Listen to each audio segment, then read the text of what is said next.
नमस्कार, मेरा नाम अवधेश त्रिपाठी है। मैं अम्बेडकर विश्वविद्यालय दिल्ली में पढ़ाता हूँ। आज हम आए हुए हैं राजकमल प्रकाशन दरियागंज। यहाँ आज मैं आप लोगों को कुछ किताबें रेकमेंड करूँगा। तो हम देखते हैं जो पहली किताब यहाँ दिखाई पड़ रही है, ये है धूमिल समग्र।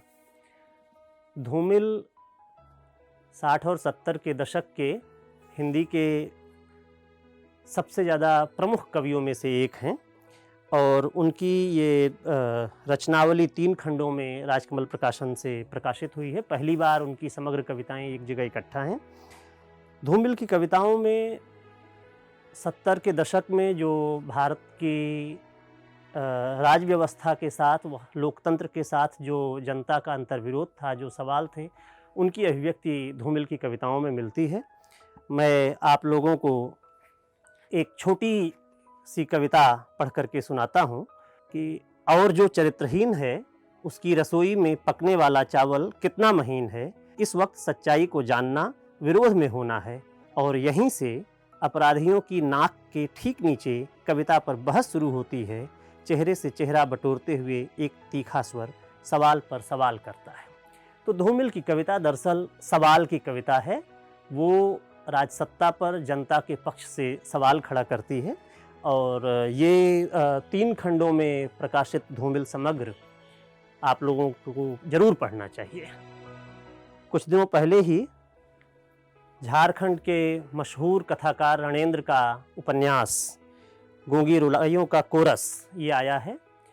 भारत की संगीत परंपरा के बारे में ये उपन्यास सिर्फ़ और सिर्फ एक गायक और उसके परिवार के जो लोग हैं उनके बारे में ही नहीं है, बल्कि एक सामूहिक सोच, एक साझेदारी और ज़िंदगी के अलग अलग जो स्तर हैं, एक जीवन में जितने अंतर्विरोध आते हैं, उन सब के बारे में ये उपन्यास बात करता है। मुझे लगता है कि आप लोगों को ये उपन्यास ज़रूर पढ़ना चाहिए।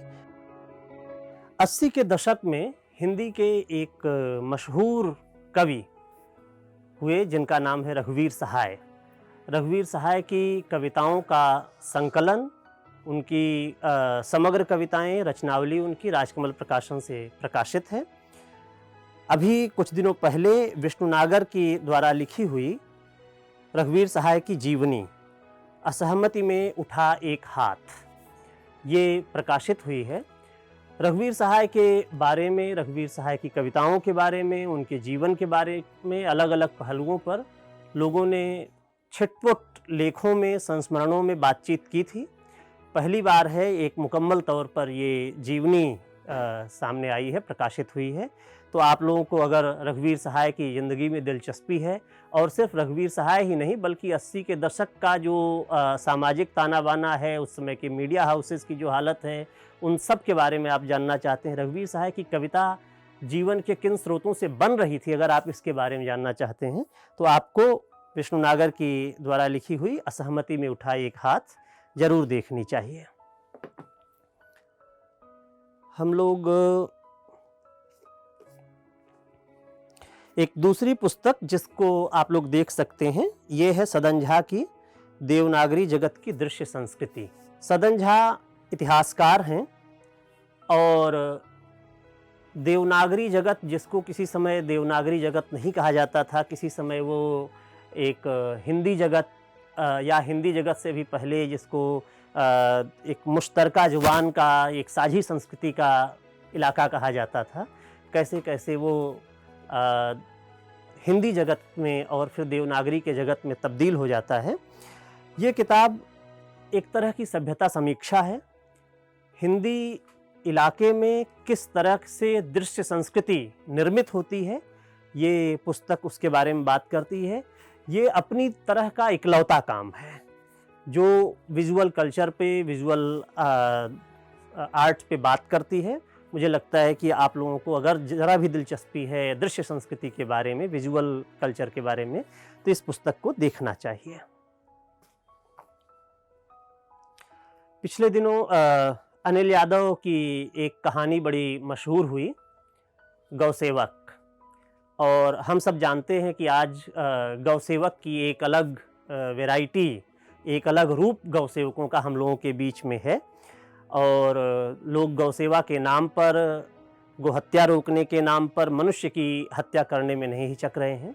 ये कहानी गौ सेवकों की जो अपनी निजी ज़िंदगी है और उसके जो राजनीतिक पहलू हैं, उन दोनों के बारे में बात करती है। अगर आप इस मौजूदा दौर में युवाओं के भीतर जो बेचैनी है और जिस तरह से युवाओं को गौसेवा और इस तरह के दूसरे सवालों में उलझाया जा रहा है, उसको देखना चाहते हैं तो अनिल यादव की ये किताब गौ सेवक आप ज़रूर देखें। आखिरी किताब जो मैं आप लोगों को रेकमेंड करना चाहूँगा वो है लोकायत, देवी प्रसाद चट्टोपाध्याय की किताब। ये दर्शन शास्त्र की किताब है।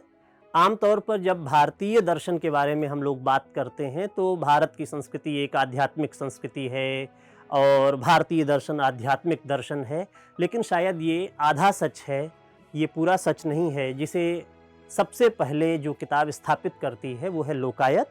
ये भारत में दर्शन की जो भौतिकवादी परंपरा है उसका शोध करके उसको सामने ले आती है। जो चारवाकों की परंपरा है उसके बारे में बात करती है और किस तरह से चारवाकों की रचनाओं को, उनके दर्शन को बाकी दर्शनों के द्वारा मिटाया गया, एक सक्रिय कोशिश के जरिए उन्हें बैकग्राउंड में भेजा गया।